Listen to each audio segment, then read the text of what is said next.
সিনেমাটা দেখার সময় আমি সিনেমা হলে 20 রাকাত নফল নামাজ পড়েছি। গাইস, আমি কখনো সিনেমা হলে গিয়ে ছবি দেখিও নাই। আমার সিনেমা হলে গিয়ে ছবি দেখার কোনো অভিজ্ঞতাও নাই।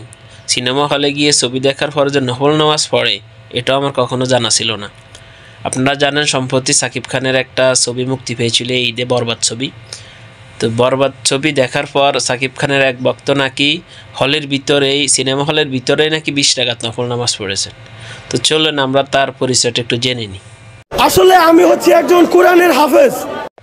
ওকে, আমি প্রত্যেকদিন 5 রাকাত নামাজ পড়ি। আচ্ছা, এই সিনেমাটা দেখার সময় আমি সিনেমা হলে 20 রাকাত নফল নামাজ পড়েছি।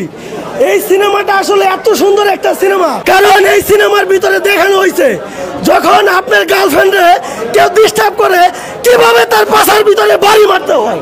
এখন যদি আমি মরেও যাই আমার জীবনের আফসোস থাকবে না। আসলে আপনার মতো কোরআনে হাফেজ পেয়ে আমরা মুসলমান জাতি হিসেবে সত্যি লজ্জিত। আপনি নিজে বলছেন আপনি নাকি একজন কোরআনে হাফেজ।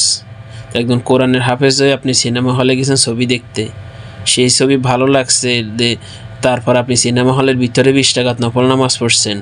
সেটা সিনেমা ছবির সাথে নফল নামাজের কী সম্পর্ক এটা আসলে আমি জানি না। আপনি কোরআনে হাফেজ, আপনি আমার চেয়ে বেশি ভালো জানবেন আশা করি। আর কেমন শিক্ষক আপনাকে পড়ালেখা করাইছে, আপনার শিক্ষকরা হয়তো আপনার এই ভিডিও দেখে লজ্জিত যে আপনার মতো একজন লোককে তারা কোরআনে হাফেজ বানাইছে।